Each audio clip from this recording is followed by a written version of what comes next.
오늘 함께 보실 하나님의 말씀은 베드로후서 3장 8절에서 9절 말씀입니다. 사랑하는 자들아, 죽게는 하루가 천년 같고 천년이 하루 같다는 이 한 가지를 잊지 말라. 주의 약속은 어떤 이들이 더디다고 생각하는 것 같이 더딘 것이 아니라 오직 주께서는 너희를 대하여 오래 참으사 아무도 멸망하지 아니하고 다 회개에 이르기를 원하시느니라.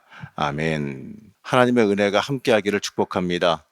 이 베드로는 계속해서 거짓 교사들에게 넘어가지 말라고, 그들의 이 속삭임에 넘어가지 말라고 권면합니다. 이 베드로는 하나님의 날이 임할 것이다 이렇게 말해요. 당시 거짓 교사들은 이 에피쿠로스 철학의 영향으로 이 만물이 창조할 때와 같이 그냥 있을 것이다 이렇게 주장을 합니다. 하지만 이 베드로는요, 그 예수님이 다시 오시고 이 최후의 심판과 이 하나님의 날이 임할 것이다라고 명확하게 말해요. 그날에 우리에게 이 최후의 심판 앞, 우리가 최후의 그 심판 앞에 서게 될 것이고 그 심판을 통과한 뒤에 이 영원한 나라에 이를 것이다라고 말합니다.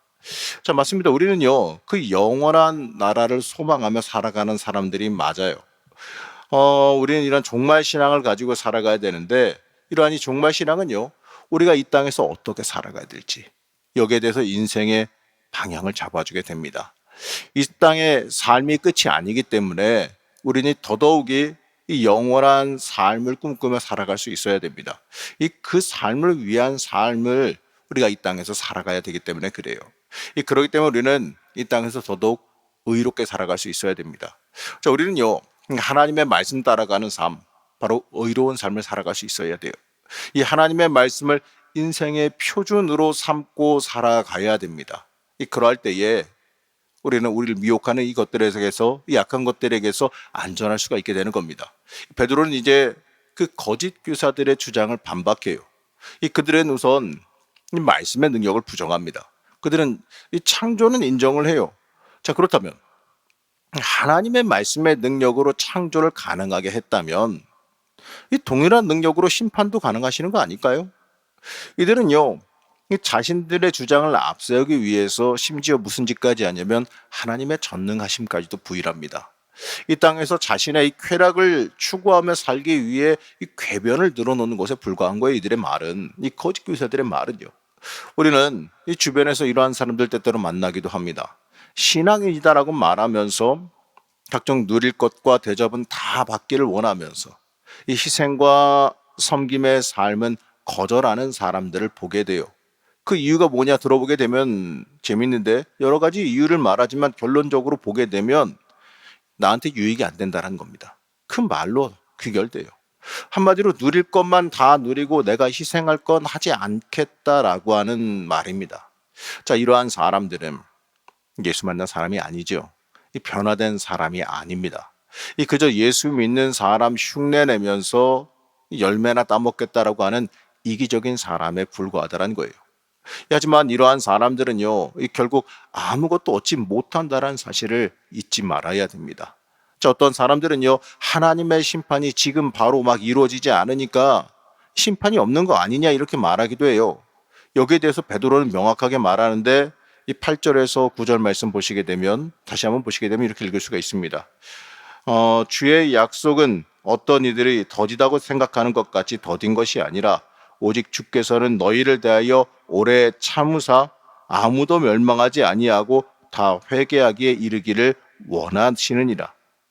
자, 이렇게 말씀하시지 않습니까? 베드로는요, 하나님의 시간과 사람의 시간이 다르다고 말해요.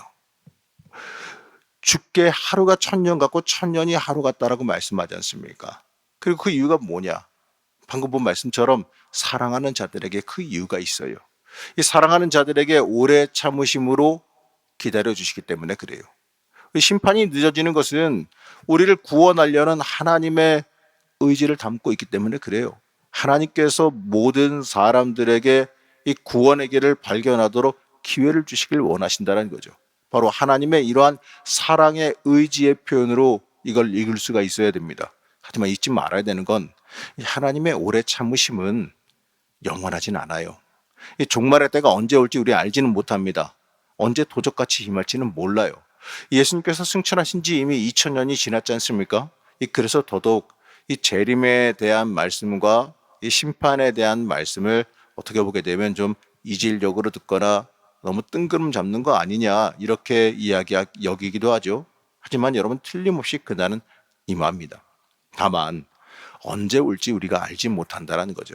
하지만 그날은 틀림없이 다가와요. 우리가 살아있을 때일 수도 있고 그 이후일 수도 있습니다. 하지만 우리는 그 날을 준비하며 이 땅을 살아갈 수 있어야 됩니다. 우리가 살아가는 삶이 너무나도 이 생존을 위해서 경쟁에 내몰리는 삶이다 이렇게 말하기도 해요. 그래서 그러한 것들을 신경 쓸 여력이 없다라고 말하기도 하죠. 하지만 그건 이 세상이 우리를 바른 걸 보지 못하게 내모는 것과 같다라는 걸 알아야 돼요. 여러분 바쁠수록 정신없을수록 더 깊게 바라봐야죠. 잘못하다가는 내 인생 어디로 가는지도 모르게 그냥 흘러갈 수가 있다라는 겁니다. 우리는 하나님께서 우리를 기다리시는 이때에 다시 하나님 앞으로 온전하게 돌아갈 줄 알아야 됩니다. 우리가 이 살아가는 이유와 목적이 그저 이 생존이나 세상 유익 얻자고 살아가는 게 아니라는 걸 깨달아야 돼요. 이 많은 그리스도인들이 안타깝게도요, 이 세상에 휩쓸려 가는 걸 때때로 보게 됩니다. 죄송한 말이지만 여러분 꼭 성공해야 될까요? 꼭 세상적으로 돈 많이 벌어야 될까요? 꼭 많은 걸 누리고 써야 하겠습니까? 하나님 바라보지 못하고 세상에 각박하게 끌려다니는 게 과연 맞을까요? 우리는 하나님께서 주시는 것에 만족하며 살아갈 줄 알아야 됩니다. 내 욕망 채우기 위한 세상적인 바쁨과 좀 멀어질 필요가 있어요. 우리 인생에 종말이 있음을 깨닫고 이 모든 만물의 주인이신 하나님 앞으로 우리가 철저히 나와설 수 있어야 됩니다. 한마디로 하나님이 주관하시는 인생으로 우리의 인생을 바꿀 수 있어야 돼요.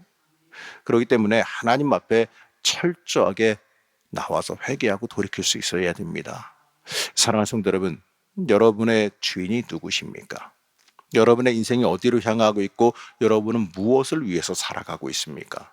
여러분이 만약에 예수 만났다면, 예수님의 살아계심을 체험하고 성령을 체험했다면 우리의 인생의 목적과 방향이 이제는 좀 바뀌어야 됩니다.